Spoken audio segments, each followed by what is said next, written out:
Okay, it's closed now. We'll go into session. All right. Okay, I don't really have a whole lot for you guys, but I just wanted to, I'm lacking one quote for coming to you with the gear, so I am hoping by the first Wednesday in October, I'll be coming to you guys to talk about that, and give you guys that information. In regards to that, there is a grant, I prepped and everything right in for a gear extractor. It's essentially a dedicated gear washing machine. We've never had one of those before, so the person who really haven't been able to wash their gear can't wash it in a regular washer because it's bad on the gear, any of the chemicals that are used, clear down the pH levels and be destructive to the gear. It's a zero cost share through the Kansas Fire Marshal.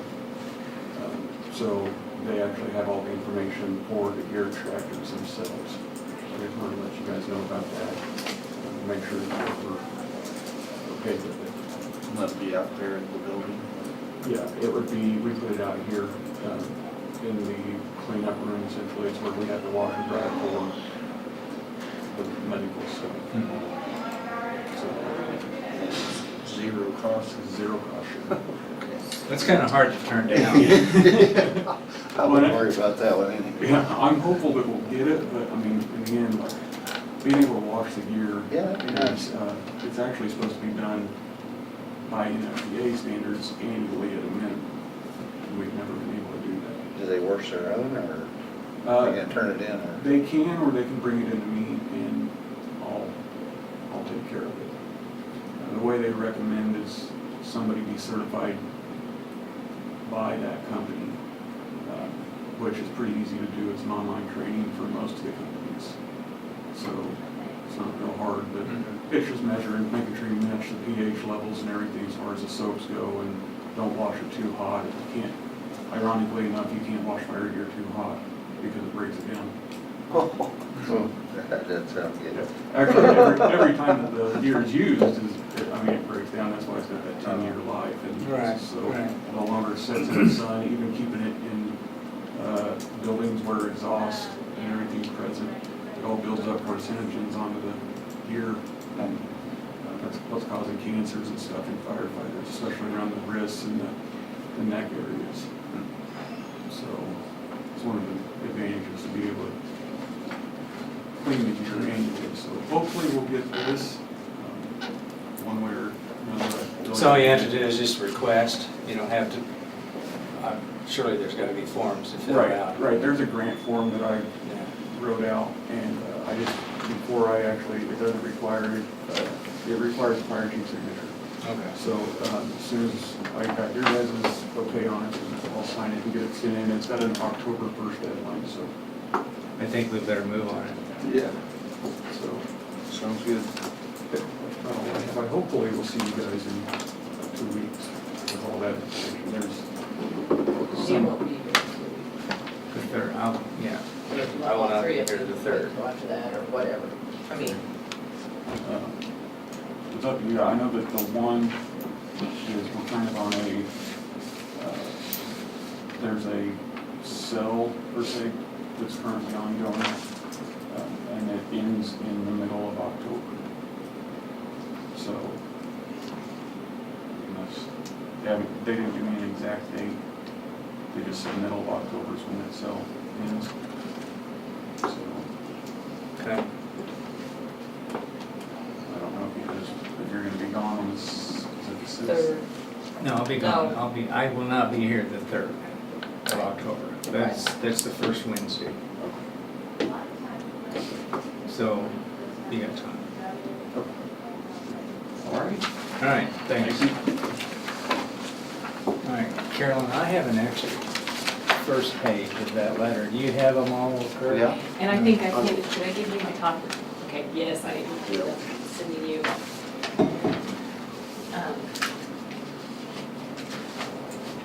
Do you mind, Go ahead. I think, this.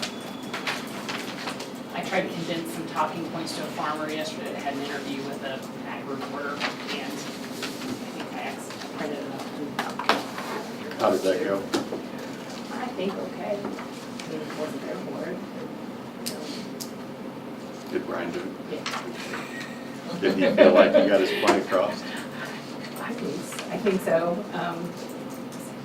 Said it went fast. It was supposed to be a 5 to 6 minute interview, and it went 10 minutes, and it still felt like it went fast. But Yeah. he was trying to get the stuff in, you know, the economic impact. And I'm trying to provide some, you know, unity and a message of how we can fix it. So, you know, the idea that, you know, if we just push for augmentation on the refuge, it's the most efficient way to accomplish the goal.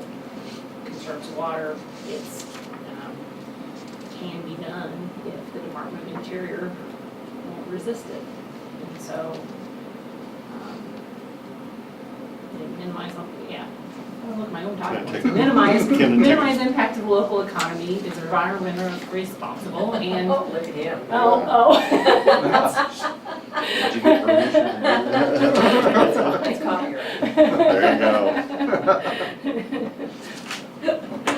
I have a lot of people stop and ask me Wow, questions all this the is a time. hot topic.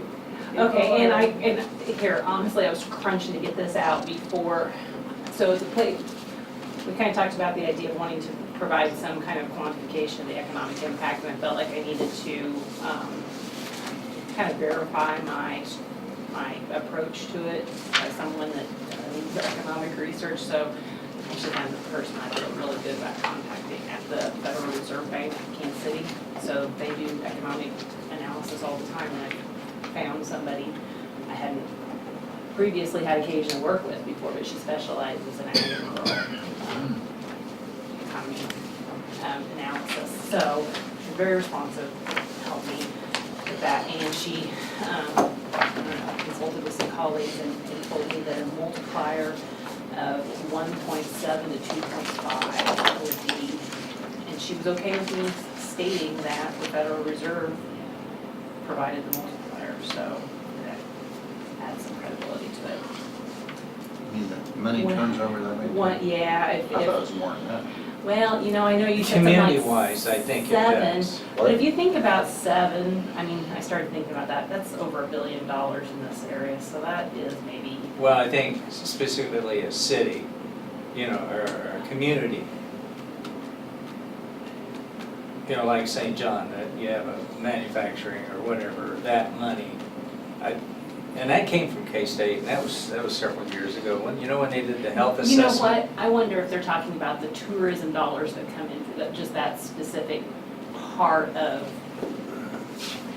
at any rate. Anyway. At any rate, when I talked with her about, you know, the way that we developed the estimate of revenue, the amount of irrigation wells affected, how much you would expect each one of those to produce. So overall scope of revenue Mhm. generated and how that could be reduced. And, you know, we talked a little bit about the idea just 5% water doesn't necessarily mean 5% reduction in revenue, because there's the impact of, is it the right amount of water at the right time, and, you know, whatever. And I told her that I felt like we could arrive at a reasonable range of that by talking with farmers. What I needed was her guidance on how we calculated the full impact on that related to, you know, agronomy and grain merchandising, fuel and trucking, and, you know, housing and unrelated retail ag-related retail jobs and all that kind of stuff. And she told me, and I guess I put the range there, but up to 2.5 would be on the high end of that. But I guess if you really think about it, you know, all of that revenue isn't, it's not all profit, it's maybe one way of looking at it, so it can't all be, I don't know, anyway. I will say that that's the methodology she guided me to use, and even at that, 30 to 125 million in this area of impact.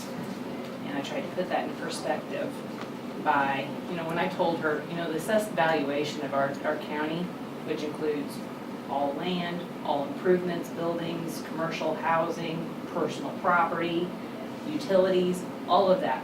The valuation, tax-wise, assessed valuation is $90 million. And she went, oh, you know, I think they're generally talking in, you know, bigger scopes of Yeah. numbers, right? So, you know, trying to put the perspective that, you know, in an environment that's the total valuation of what we're dealing with, and you're talking about something that could reduce, you know, how do we put it? The full effect could range from 30 to 125 million for this action. I tried to also put in perspective, you know, like what are the, you know, these entities say they're gonna be affected, how much are they gonna be affected? Well, they only have a 13 million, you know, the big one has a $13 million budget in the first place. You look at the school districts, you know, a $5 million budget, get into the cities, there's under $1 million. And, you know, this action could have an effect of $30 to $125 million of revenue in our community each and every year ongoing. So, Now, what was that specific word they used about the augmentation? strategic. Strategic. Did- You know, yeah, we might make sure that I did use that word strategic augmentation. You know what, it's a long letter, but I thought it's our chance to make the point. You got a lot of stuff you whatever. need to get across to them. I mean, it's gotta be long. And I don't know how many people you want trying to sign this letter. We talked about the city, the mayors, but do you want to try to, I don't know, get everybody under the sun to write this, you know, from neighboring counties and so forth? I'd leave it in our county. Yeah. Or do the other neighboring counties? Do they need to Yeah, I don't let them know. do something. I mean, I didn't know that we want to just send our letter that has our 30 signatures on it and then forward a copy of the letter or something and say, if you guys want to, we'd appreciate. Because I'm afraid that if we send it off to the city council and they want to discuss it till the next meeting, we're going to get drawn out. send it to school boards. And I mean, I think we need to get it done now. Or pretty quick. I mean, I think time is of the essence. If you wanted to do our cities, I don't think there's going to be a lot of debate over it, because they've already been talking about it, at least St. John has. Yeah. But I would forward that to Josh Meyer and I'm sure they would do something with it. Well, he was actually part of, well, Is Josh talking? Josh was in my office yesterday, and yes, he wants to be able to kind of be consistent in the message, you know, in how we quantify the impact and in how we're asking. I think people are asking, what can we do? If we see the importance now, what can we do? And here's, I don't know, this is what I'm thinking after a little bit of reflection is, if they can, I think what we need to be pushing for is the Secretary of Interior to getting involved and supporting this solution. Because if we feel like the mid-level bureaucrats are what's holding that kind of agreement up, or I don't know that it's necessarily an agreement, but I get the sense that the chief engineer isn't willing to make a ruling that they are not going to be supportive of. Yeah. And so if what's holding that up is mid-level bureaucrats at Department of Interior, then why shouldn't we ask for the secretary to get involved and push for this kind of, I don't know, yeah, agreement's probably not the right word, but solution. So if we can, I don't know that all of our citizens need to call the Secretary's office at Department of Interior, but they can call our representative and pass that message on. So call your representative and ask them to push the Secretary of Interior. Should have a different thought on that. Are you, you know, we talked about trying to get it put in some newspapers or something like that, or even, I mean, is that something where you can try to push that a little bit, or you just gotta hope that they pick it up, or? Well, I can push it, if you want me You can to, send I mean, I would think as much press as we could get on the deal would be better, because, talk radio show next week. I mean, I don't- Definitely talk about this, if, you know, and, I mean, I haven't called any of the news stations, but if we have others, I think, I don't know that I'm necessarily the one that needs to be on front all of this, but, I can certainly, get stuff going if we feel like somebody else is ready and comfortable and all that kind of stuff, being interviewed, Yeah. line that stuff up. So you feel comfortable I'm being looking interviewed, your correct? way. I don't think I'm a good enough public speaker. Brian does a good job. Somebody smooth. Yeah, some, Well, I was wondering about, KFRM or. Well, it wasn't KFRM, it was is it Ag Day? But it's the KSN's version of the ag programming Mhm. that I think you're up at 5 o'clock this morning, you might have heard Brian. I don't know how much they like rebroadcast that stuff in other formats or whatever, but, I just don't know if the people, even people that live in Maxville, Stafford, St. John, that aren't in agriculture realize how much this is gonna affect the communities. And by the time it gets done and they start seeing it, it's gonna be too late. But I mean, I think like on everything, if we could get this out in the public's eye, start, if we could get some airtime, I mean, I think it'd go a long ways on Fish and Game because they don't want it to look bad on them. yeah. So, I did also call Iowa County Media Center last week about how, some type of video that explains this could be put together to be shared on, formats. People aren't watching TV in the morning and stuff like that. How do you also get the message to them? I mean, so I don't know, we've talked about a Facebook type video. It basically needs me to be real clear on how we want to structure that. And I think I'm a little more clear this week than I was last on kind of the short message being, here's the impact, and here's what we need to do about it. I think you definitely, before starting to talk about maybe trying to get it on some TV channels or interviews, we definitely need to figure out who wants to be our talking person for this deal. Because I mean, you don't want them to show up on the square and pull somebody out the street and say, what's your point of view, that they don't know what's going on? I mean, if they want to come down, you need to say, well, this is the person you need to talk to. Absolutely. That's somebody that's well informed. After reading through that, I think you mentioned it one time, but one thing maybe I think could be emphasized a little more to me, the irrigators are bending over backwards. They have, the Quivira has nothing in the game really. I mean, they're bending over backwards to help them out and they're getting kicked in the teeth basically. I don't know quite how to say that either, but you did mention that, the expense was on them. I would maybe emphasize that a little bit more. They realize Quivira doesn't have anything to lose. Right, partly because they went through it. I know. And to me, it's too bad that we have to put pressure from people in the public to do it. It ought to be something we could arrange with Department of Interior and Quivira, that people wouldn't have to put political pressure on to do something like that. It's just a common sense thing, really. So, yeah, But- it is here at the end of but I did say, we have the perception that what is holding this agreement, and I did use the word agreement, back, is the resistance of mid-level leaders within the U.S. Yeah, I Department saw of Interior, that. so.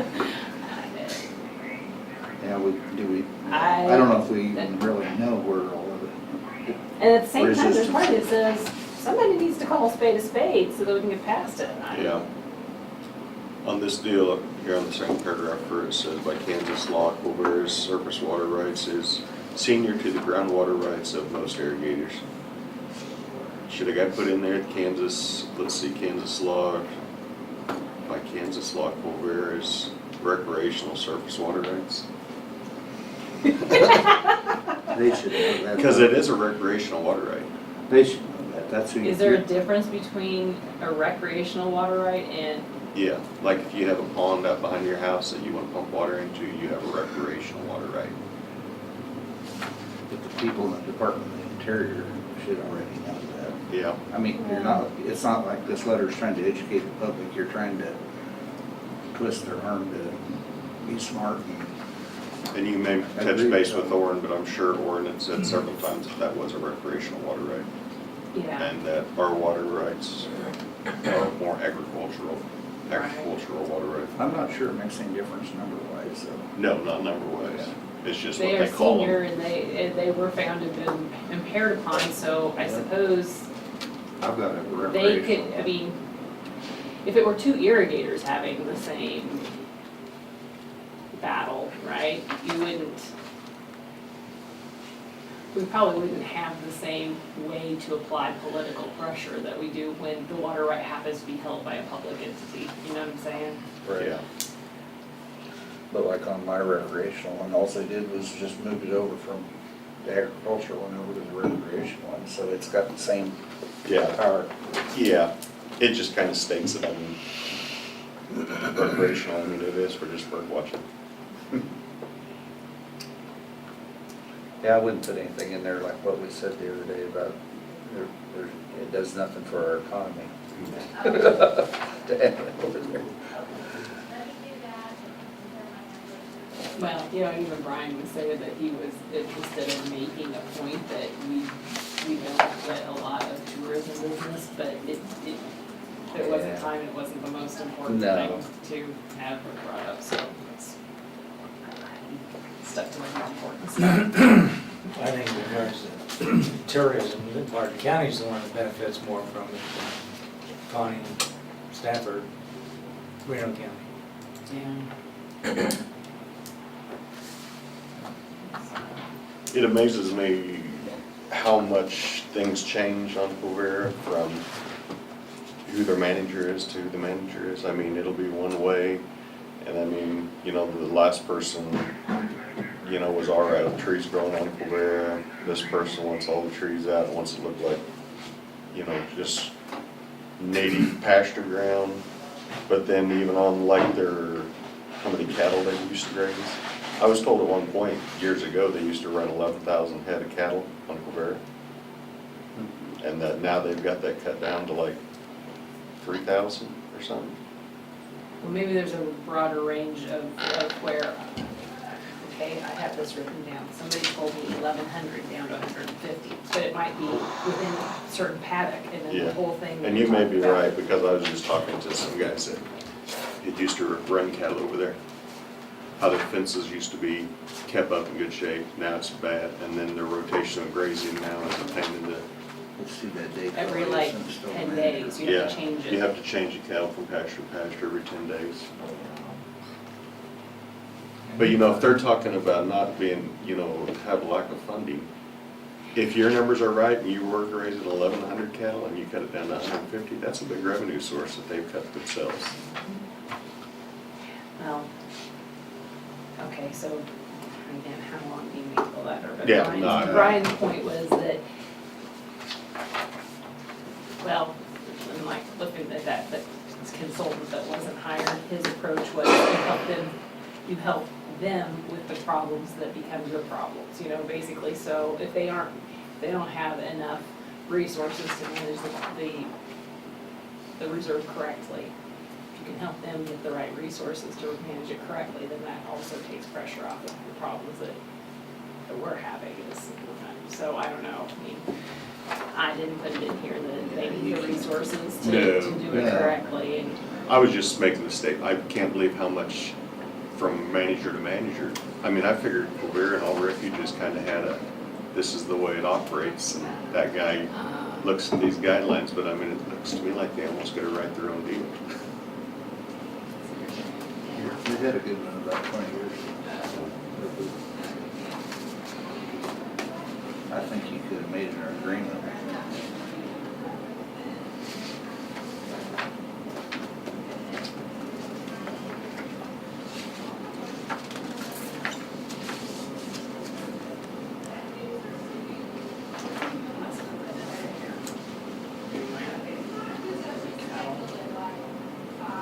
So you're So just, they're- you sent this off to Warren and let them look at it and see if they want to make an argument.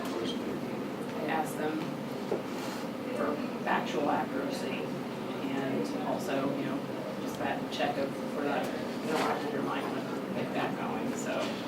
Yeah. I think it's very good, very close to Everybody would write it a little different way, and then, but that's very close. You got a lot of people sending the same letter, everybody did it a little different. Are we gonna send this to anybody else other than him, or is Well- this who? I think, I would copy our congressional delegation, Jackie, the Secretary of Ag.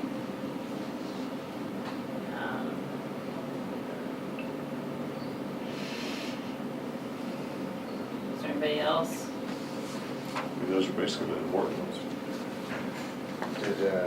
Has Josh talked to the other school districts? I think he has, Are they willing to? I don't know. Oh. I think he shared the letter with them and, Maybe I'll send it to our representative and sign it. Locally. local. Yeah.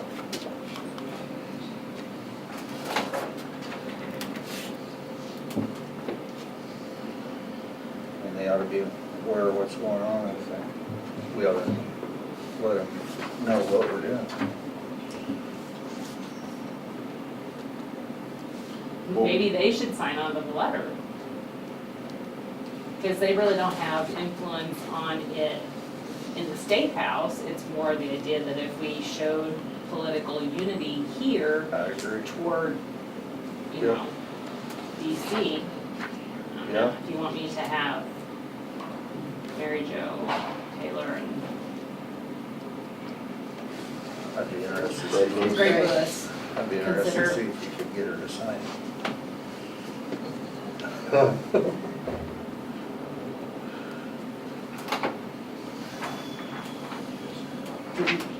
Congressman Marshall give much He had, feedback. he had something coming for the last month, said we're gonna do it next week. Okay. I said, I'll probably be drilling wheat, well, we'll do it the next week then. So, Okay. but I probably, whatever the final letter is that we send off, I'll probably make a copy of it and then give it to him.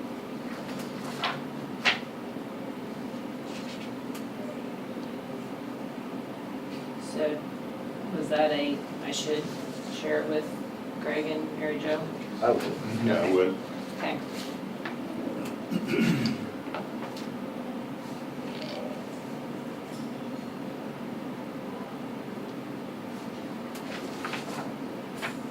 So if there's interviews to be done, I don't feel comfortable doing it.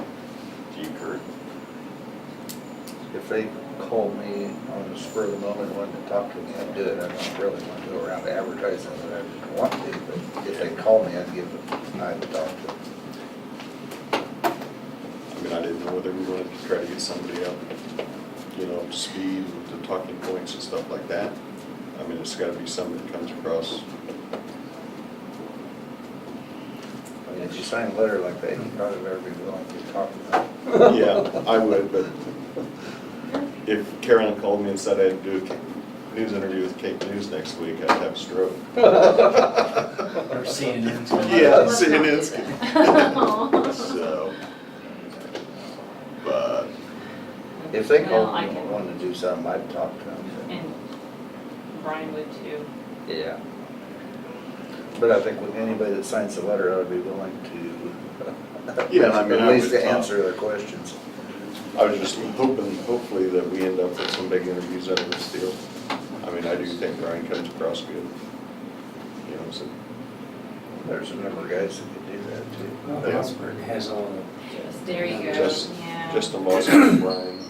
Kent, When I get real nervous in deals like that, I end up saying, you know what I mean? Well, even Alex, has that perspective being a farmer and our economic development Alex. president, Alex wants he's articulate. Yeah, he is. Yeah. And I mean, if you could warn them and give them your talking points to where they can get.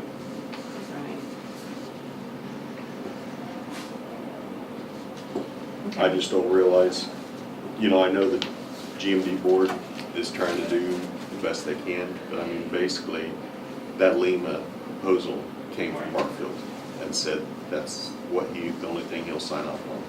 And And I mean, I don't think people realize how devastating that's gonna be to the community. I think the people in town think it's just gonna affect the farmers. Yeah. They're not thinking of the bigger picture, Yeah. from the ones that I talk to. Well, it makes everything down. But they don't think that big, And I Just mean, what's in front of my mailbox. Right. I mean, Josh and Jed Fisher were at that meeting, and I said, this is what could That's good. cause the three-school consolidation. Because I Very well mean, good. and I mean, on the consolidation, it's gonna devastate two towns. Mhm. It's good for the bankers involved too, Yeah. because it'll cripple the bank. But I mean, all these schools right now are at the tipping point. If you take 20 students, I could see 20 jobs, or a lot more than that, Oh, leaving this community. sure.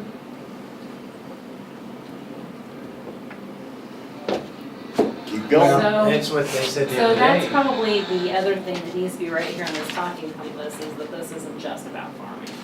Yeah. You know. Very good, yeah. Yeah. Just remember, he said, we appreciate all the help we can get. All businesses. Because their hands are really tied. Schools. Since they're an agency. Yeah. Just some of that.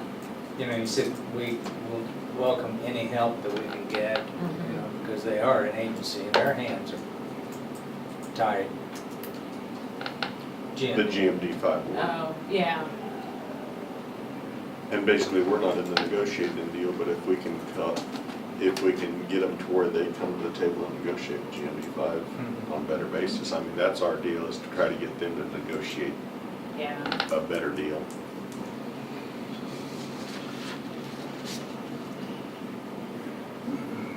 Yeah, we need to find somebody that's not in the farming community, maybe Josh Meyer is, I think he has become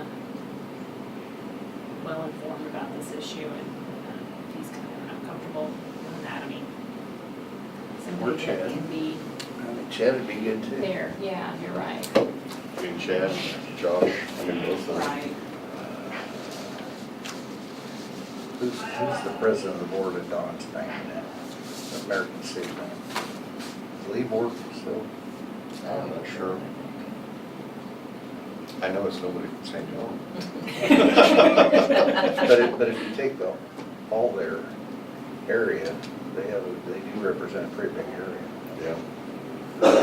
Bank in Maxville, Great Bend, Wilton, you know, Or it'd be devastating to them too. Yeah, people that live in town just think this isn't gonna affect them at all. They're sorting.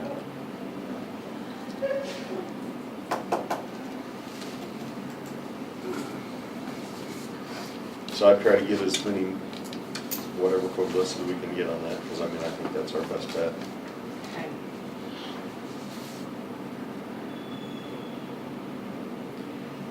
You know, it's kind of, I feel like this is getting all pushed ahead just because Barfield's wanting to retire in 6-7 months, and he's wanting to get this deal done.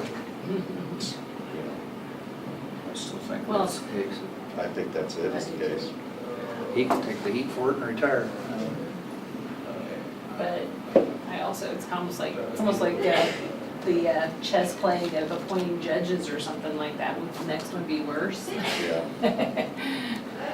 Yeah, I don't agree with Orrin on the fact that he likes it, it's all rested upon one position that you have no control I don't over. like that. I don't I either. think it ought to be a committee because, I mean, it's with one Right. person, it's. not I gonna be- know what he's trying to say, is that there's no political influence, that resting that power in a dictator like that is not right, but has no accountability to anybody.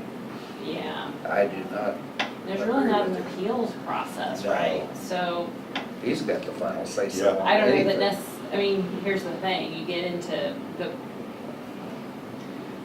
the ability to continually appeal stuff, and nobody, especially farmers, don't wanna be in continual litigation over property and stuff. I mean, I can get that there could be a Pandora's box to some of that stuff, but Yeah, Because I mean, the amount of power he had, you know, on the Lima, that's a voluntary deal. On an Agupa, that's where he just comes in and states. I mean, he could come in at any point and say, all irrigation in Rattlesnake Basin shut off. It's all dry. I mean, and somebody to have that kind of power? yeah. Scary. Yeah, it is. But it's not saying that the next guy can't come in, whoever appoints him can come in and change stuff. Well, Because I have letters that was sent to my dad in '99, when we had this fight, whether we were in the Ark or the Rattlesnake, and I've got letters stating that we are in the Ark, and that any stipulation put on Rattlesnake will never take effect on our ground. Well, now all of a sudden we're put in the Rattlesnake as of last August. Trying to drag everybody in. Yeah, they used to say it was 5 miles. If you were within 5 miles of the rattlesnake. You don't hear that stated anymore. Interesting.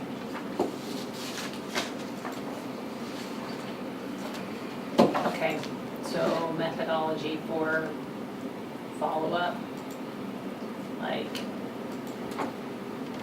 I need your signatures outside of a, or I guess I could bring it to Nita and they can sign it at, or something like that, has that, You'll be gone the next 2 weeks. leaving like, Tuesday afternoon. so we got between now and Tuesday, okay. Go ahead and just sign it. Better get a signature before you leave. Yeah, we can, if you get it to me, we can get it out there. Yeah, okay. All right. Thank you. Thank you. I make a motion that we accept the minutes from the September 12th meeting. Second. Then move and second to accept the minutes of September 12th. All in favor, say aye. Aye. Motion carried.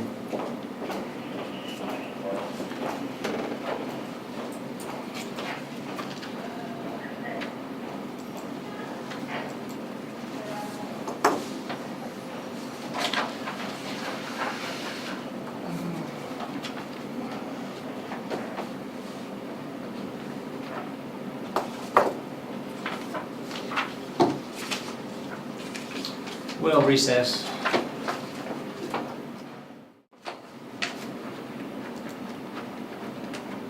So I forgot how many, I lost count on the loads of oil. It was like 24. Probably, at least, there's 2 or 3. 24 loads, an average of $10,000 a load. Yeah. Do the math.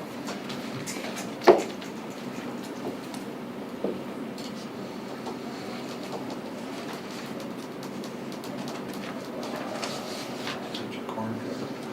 Part of the cut. Dry land or? I got, Oh, we've got 2 circles there, good cut. so grand and all my opening dry for the same land. day. And Nelson's wanting to try his Milo today. And I'm gonna start cutting beans tomorrow. You got all the corn cut then? Now, we've still got like 7 circles to cut. But it's long season. Is that yours or for some? I've got 3 of mine and then 4 for Nelson.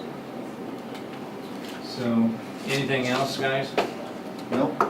Okay, we're adjourned.